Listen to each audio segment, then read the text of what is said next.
Welcome to Roleplaying History, the podcast where we explore the history of role-playing games. I'm Wayne Davis, and I'll be your guide for today's tour. Episode 19, Dragon and Dungeon Magazines. Throughout the history of hobbies, regardless of the hobby, there's been one constant: publications dedicated to the hobby itself. Whether it's model railroading, RC vehicles, music, you name it, it has at least one magazine dedicated to it.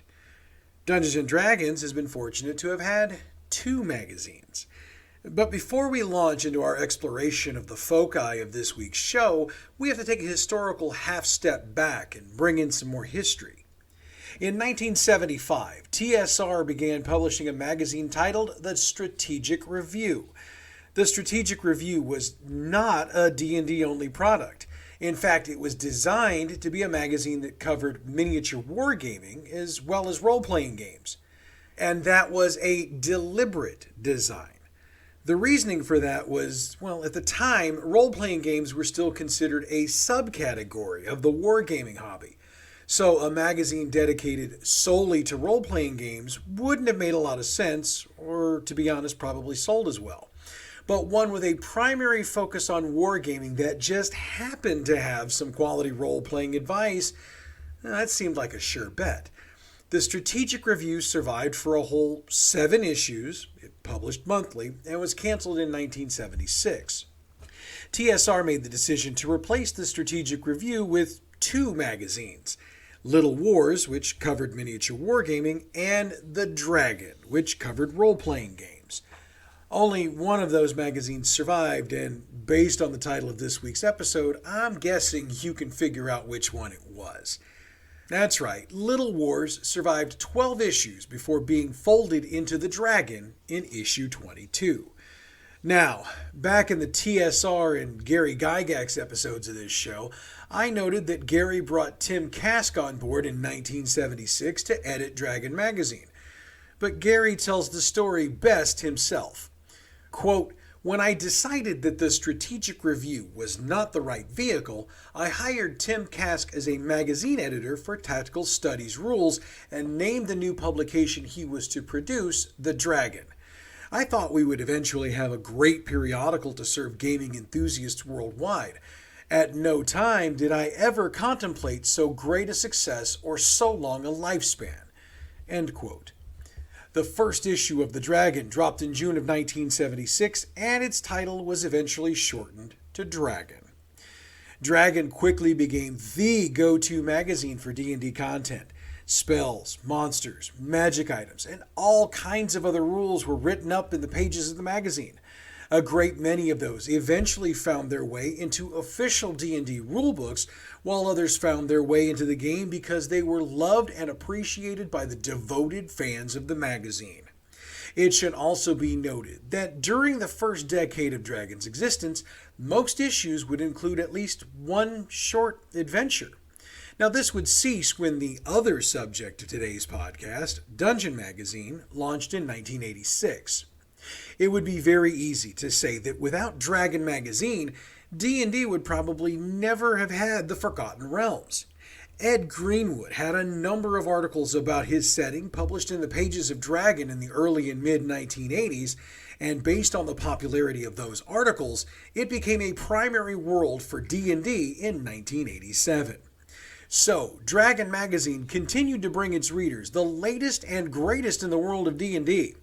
When Wizards of the Coast bought TSR in 1997, they also acquired Dragon Magazine. Their one change with the magazine was to move its base of operations from Wisconsin to Washington. Otherwise, the magazine continued to operate as it had for 20 years to that point.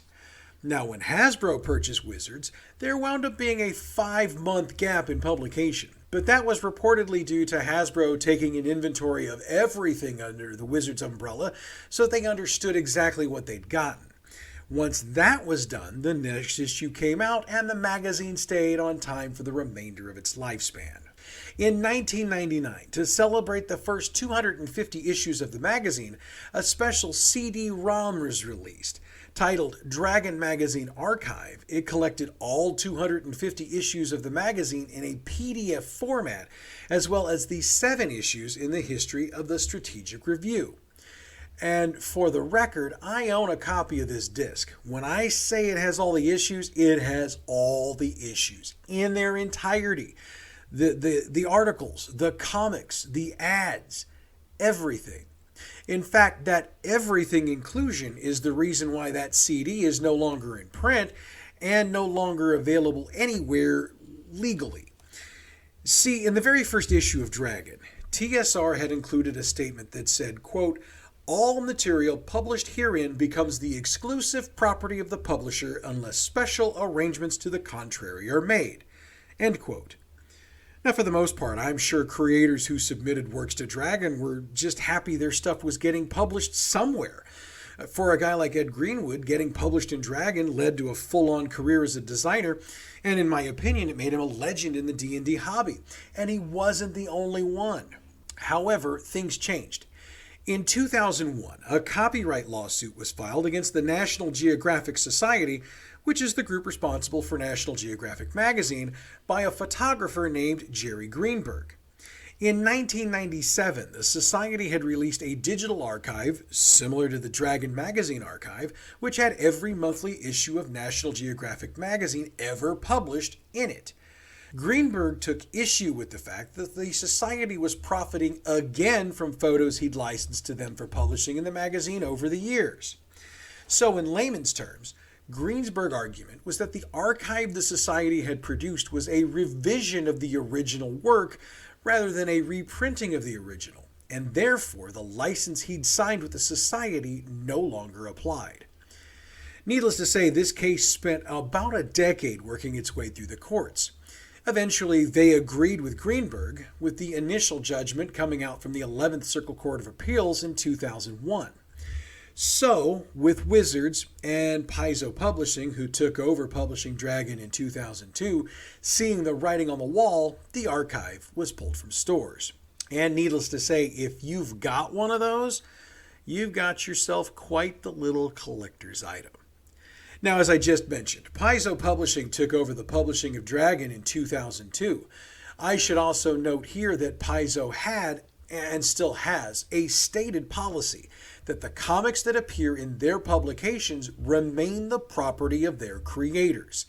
It has been noted over the years that Paizo's policy also influenced the decision concerning the discontinuation of the archive. During Paizo's time publishing Dragon, it and Dungeon, which Paizo also got the rights to, were tied more closely together, with Dragon publishing rules and other articles that would support some of the adventures being published in Dungeon. Also during this time, Paizo utilized the magazines for multi-issue adventures, such as Age of Worms and Savage Tides. On April 18, 2007, Wizards of the Coast announced that Paizo would no longer be publishing Dragon Magazine. The last Paizo issue dropped in September of 2007. In August of 2007, Wizards announced that Dragon would be going to an online-only format. In August of 2007, Wizards announced that Dragon would be going to an online-only format, with the new rules being offered in the virtual pages of the magazine tying into the D&D character builder that Wizards had developed for the 4th edition of D&D. However, all good things must eventually come to an end, and for Dragon, the end was with issue 430, which released in December of 2013. Prior to that release, Chris Perkins had announced that Dragon and Dungeon would be going on hiatus while the company focused on the release of D&D 5th edition. At that time, readers were unaware that hiatus would be permanent. However, Dragon did make a comeback, but we'll get to that in a few minutes. Throughout its history, Dragon Magazine featured not only new rules and the like for D&D players, but also fantasy fiction, either as short stories or excerpts from novels. In the early days of the magazine, there were a lot of fiction stories included, but this slowed to a trickle over the years. In fact, by the end of the 1990s, having any fiction stories show up in the magazine were quite a rare feat. One source I read for this episode noted that a very rare exception to that lack of fantasy was when George R.R. Martin's A Feast for Crows had an excerpt published prior to its release in issue number 305. Dragon also offered up book reviews of fantasy and sci-fi novels, and film and television reviews of notable releases within the fantasy genre. Throughout its history, most of the top names in the gaming world had articles published in its pages. Ed Greenwood's name was one I mentioned specifically, but Chris Perkins, Monty Cook, and pretty much every big name in Dungeons & Dragons had their work presented in the magazine at some point or another. For the record, I lost track of the number of articles I read doing research for this episode where someone noted that getting their stuff published in Dragon magazine was a career high for them, regardless of where their career wound up going from there. And I know, we all know how much I love to talk about how many awards that the various games have won, so I would be remiss if I didn't note that Dragon magazine earned itself a ton of awards over its lifetime. The very tip of that awards iceberg were 8 separate Origins Awards earned between 1984 and 2007. So, with the end of Dragon, let's jump over to explore the history of its sister publication, Dungeon. Dungeon magazine was first mentioned in an editor's column in Dragon magazine in March of 1986. Roger E. Moore, who was the first editor for Dungeon, presented it to the readers like this. Dungeon Adventures is a new periodical from TSR Incorporated in which you, the readers, may share your own adventures and scenarios from AD&D and D&D gaming with the legions of other fantasy gamers. Each issue offers a number of fairly short but often quite complicated and long-playing modules selected from the best we receive. Now, while Moore referred to the title of the magazine as Dungeon Adventures, technically the title was Dungeon Adventures for TSR Role-Playing Games. Since that's a mouthful, I'm going to go with Dungeon Adventures from this point on. The first issue was dropped around October of 1986, but that exact release date is not quite certain, as the first issue doesn't have a date on it. We can guess October as the second issue has November-December 1986 printed on it.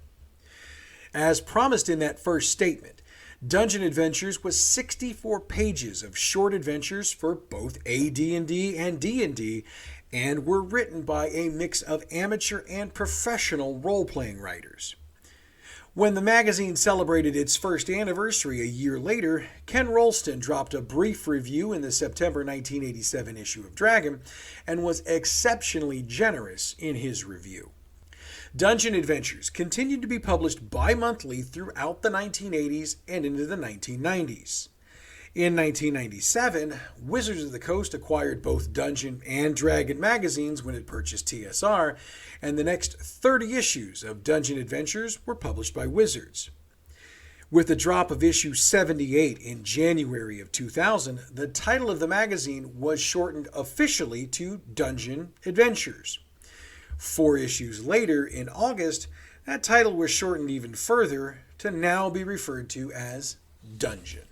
As I mentioned when discussing Dragon a few moments earlier, both it and Dungeon were shifted to Paizo Publishing in late 2002, then back to Wizards in 2007. Dungeon got the same treatment that Dragon did upon its return to Wizards, as it was moved to an online-only format. At the time, Scott Rouse, who was the senior brand manager of D&D at Wizards, noted that, quote, "Today the internet is where people go to get this kind of information. By moving to an online model, we are using a delivery system that broadens our reach to fans around the world." End quote. It should also be noted that when both magazines went digital, Dungeon saw some material that was once Dragon exclusive be moved to the Dungeon side of the equation. One example of this was the column Save My Game, which had appeared in Dragon for years. The idea behind this move was to make Dungeon Magazine a one-stop shop for DMs, while Dragon would be more of that one-stop shop for players. Also, Dungeon saw material released on an almost daily basis during this time, though it was compiled monthly into a PDF format for those who wanted their material in that particular format. This continued through 2011, when Wizards stopped the monthly compilations. Those were restarted again in October of 2012. The final issue of Dungeon was released online in December of 2013. For the record, it was issue number 221. However, much like I said about Dragon, Dungeon rose from the dead as well, though not quite in the same way. Again, we'll get to all of that in just a minute. When discussing the history of Dungeon Magazine, we should always come back to this point. It was the one magazine where you were guaranteed to find new adventures each and every issue. Some were playtest scenarios, while others were homebrewed adventures. Regardless, much like with Dragon, Dungeon was a home for game creators looking for a place to get themselves published, and TSR found a number of their game creators through submissions to Dungeon Magazine. Also like Dragon, Dungeon saw its material transformed over the years as well. While it was initially a home for everything AD&D and D&D, once Wizards took over and made 3rd edition the standard, everything that Dungeon presented was for 3rd edition. When 4th edition came along, Dungeon changed along with it. Another interesting component of Dungeon's history is the fact that it was combined with Polyhedron Magazine in January of 2002. Now, Polyhedron had been the official publication of the Role-Playing Game Association, and it published adventures outside of the fantasy genre. So for about 2 years, Dungeon had portions of its issues devoted to the materials Polyhedron had supported for years. This ended in September of 2004. Oh, and awards. Well, Dungeon took home a building's worth of them over the years from pretty much every publication that gives out awards. I lost track at about 24, and there were way more than that. Okay, I've mentioned a couple of times that while Dragon and Dungeon ceased publication, they both came back to life. Let's look into that. On April 30th, 2015, Wizards launched a new, fully digital, bi-monthly publication called Dragon Plus. It's the spiritual successor to both Dragon and Dungeon magazines. I say spiritual successor because it doesn't share history with those magazines. And in fact, it has its own numbering system, with issue 1 dating itself to April of 2015. Dragon Plus can be accessed through a free app and is full of game strategies and insights, details of the current D&D product, interviews, comics, lore, and information on the various game worlds being utilized for the current edition. Dragon Plus also utilizes links to its Facebook and its Twitter feeds. And with that little nugget, we come to the end of today's tour. Next week, I want to dive back into Dungeons & Dragons by taking a look at D&D's first edition. Now, in doing that, we're going to be doing a lot of compare and contrast, so you might want to have your 5th edition handbook handy. Now, before I do anything else, I do need to apologize. I know that this week's show got out a lot later than it has been, and it's a lot shorter than I would usually have, and I don't have anybody but myself to blame for that. I did want to note I started a new job this week, and I didn't really plan my week out properly, so that left me scrambling at the last minute to get the episode produced, but I swore I was going to get this episode out because I promised I would. So overall, yeah, there was a lot of shit that went bad this week, and that's on me. So I'm going to do everything I can moving forward to make sure we don't have that problem again. Now, as always, I do need to make sure we get that credit out there to pixabay.com for the music that we use to intro and outro the show. I got to make sure I give you the thank you, each and every one of you. I want to thank you for making this podcast a part of your week. Your continued support is what makes me keep doing this.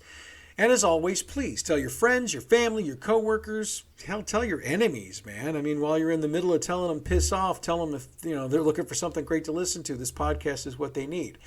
More listeners means, I get the opportunity to drive a little more revenue for this show, and more revenue means I get to do more cool shit for this program.